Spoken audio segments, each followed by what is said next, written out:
Since December, more than 2,400 anonymous accounts of sexual misconduct have been posted online through a spreadsheet in which victims and witnesses describe incidents they say occurred in their work with lecturers, professors, deans and others. Kelsky, an academic career consultant in Eugene, Oregon, and former anthropology professor, created the forum that she calls a crowdsourced survey of sexual harassment in the academy. The offenses range from rape and assault to remarks about clothing and appearance that cross the line. Perpetrators are not named, but many schools are. "I'm really struck by how endemic this is," Kelsky said. Colleges have long known of the problem, but in recent years have learned more about its prevalence. In 2015, the Association of American Universities surveyed students at 27 prominent research universities about sexual misconduct. It found that 10% of female graduate and professional students experienced sexual harassment from faculty. Higher education runs on relationships built outside the classroom. Veteran professors hold private meetings during office hours, lead teams in laboratories and mingle at wine and cheese receptions. They aim to connect with students and junior faculty, provide academic guidance, develop confidence and trust.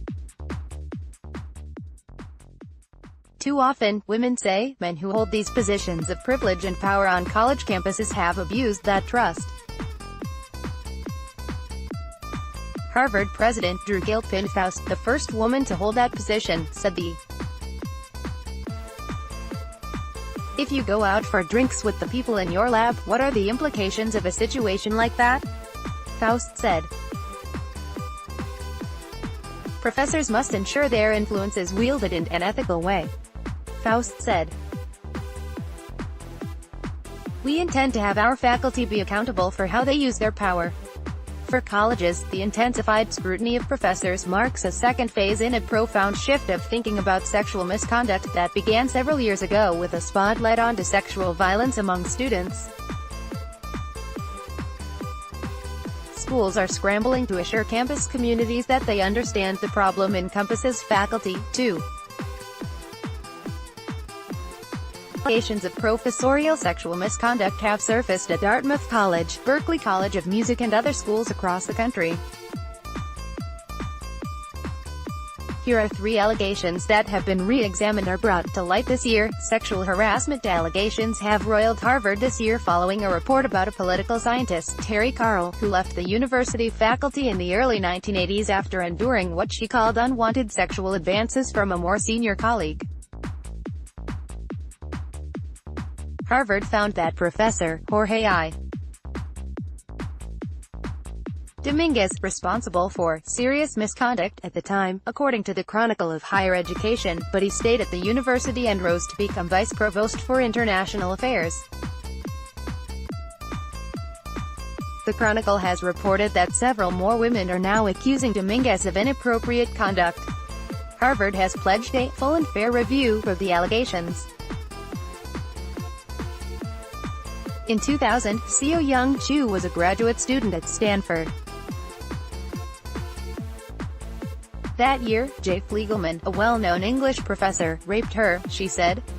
"He violated me in this horrible way," Chu said of a Fliegelman. "I never really healed completely." Seo-Young Chu's identification card as a graduate student at Stanford University. Image altered to protect personal information. Seo-Young Chu, Fliegelman made additional unwanted advances toward Chu and spoke to her inappropriately, Chu said. Sensing something was wrong, one of Chu's graduate advisors reported Fliegelman. He was suspended for 2 years for sexual harassment and misconduct because of his behavior toward Chu, including an incident of oral genital contact at the professor's home after he played a pornographic video, Stanford's general counsel, Deborah Zumwalt, told Chu in a November 2017 letter. Chu described the incident as non-consensual. Fliegelman disputed that, according to Zumwalt, telling investigators he stopped as soon as Chu indicated she was not comfortable. Stanford concluded the incident occurred under circumstances that were extremely inappropriate and in which your assent could be questioned, Zumwalt told Chu. The university imposed what Zumwalt called a significant financial sanction on Fliegelman.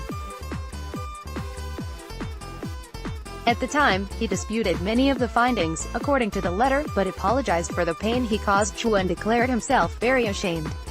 Chu ended up leaving the university and getting her doctorate from Harvard in 2007. Fliegelman died that year. He remained a Stanford faculty member until his death, and he was celebrated in an official obituary for his scholarship, teaching and rare book collection. "There isn't a day in my life when I haven't been eaten away by it in some way," said Chu, 40, an associate professor of English at Queens College in the City University of New York. On behalf of Stanford, Zumwalt expressed sorrow to Chu for her suffering. "You did the right thing by bringing this issue forward in 2000, she wrote, and we are grateful to you for doing so." Allegations at the University of Virginia. In November, the University of Virginia began investigating complaints from two women who said John Casey, a professor at UVA, since 1972, touched students inappropriately on their shoulders, buttocks or lower backs, and made crude and unwanted sexual comments in their presence. After the university began its investigation, Lisa Schievelbein lodged her complaint, alleging in emails to English creative writing faculty in UVA, President Teresa A. Sullivan, that Casey had raped her in 2001. At the time, Schievelbein was a senior, and Casey, who won a National Book Award in 1989 for his novel, Spartina, was her professor. A snapshot of Lisa Schievelbein, in cap and gown, at her UVA graduation in 2001. Family photo. One night in early 2001, she told The Washington Post, Casey took her out to a Thai restaurant in Charlottesville to talk about writing, but surprised her with questions about her sex life. In his car after dinner, she alleged, he groped her breasts and digitally penetrated her vagina without her consent. Days later, Schievelbein said, she was overcome with anxiety when she attended the fiction class. At one point, I began quietly crying from the stress of sitting so close to a professor who had sexually assaulted me, Schievelbein said. She said non-consensual sexual encounters ensued, incidents she did not report to authorities at the time. I did not think there was anything that I could do to make him stop, she wrote. In those subsequent assaults, he never asked for my consent and I did not provide it. As the semester was ending, Schievelbein said she had consensual sexual intercourse once with Casey in her bed. By that time, she said, the professor had manipulated her into the perception that she was involved in an exciting liaison with a famous author. Schievelbein, 39 and a postdoctoral fellow in clinical psychology in Albany, New York, said she had difficulty at the time understanding exactly what was happening to her. Lisa Schievelbein at her Albany, New York, apartment. Katie Martinsbreyer for The Washington Post, through an attorney, Casey said recently that he had a regrettable but entirely consensual extramarital affair with Schievelbein that year. He said in a statement that it occurred when she was no longer his student, which Schievelbein said is untrue. The 79-year-old author has declined requests for an interview since the first allegations emerged. Casey wrote in an email to The Washington Post in November that it was too early and perhaps improper to comment while the matter is under investigation. He also said he planned to respond as soon as I have a complete rebuttal. Casey's attorney, Justin Dillon, said the professor denies he sexually harassed or sexually assaulted anyone.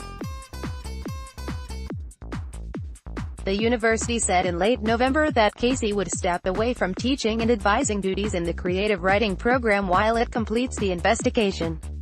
UVA declined to comment on Schiefelbein's allegation. Rules on sex between professors and students vary from college to college, complicating the issue for higher education. In 2013, Stanford officials said their university became one of the first to explicitly prohibit sexual or romantic relationships between undergraduates and faculty and between graduate students and faculty who oversee their work. In 2015, Harvard announced a ban on sex between faculty and undergraduates. UVA's conflict of interest rules stipulate that faculty should avoid engaging in sexual relationships with or making sexual overtures to students over whom they are in a position of authority by virtue of their specific teaching, research, or administrative assignments. The rules are in a memo dated 1993.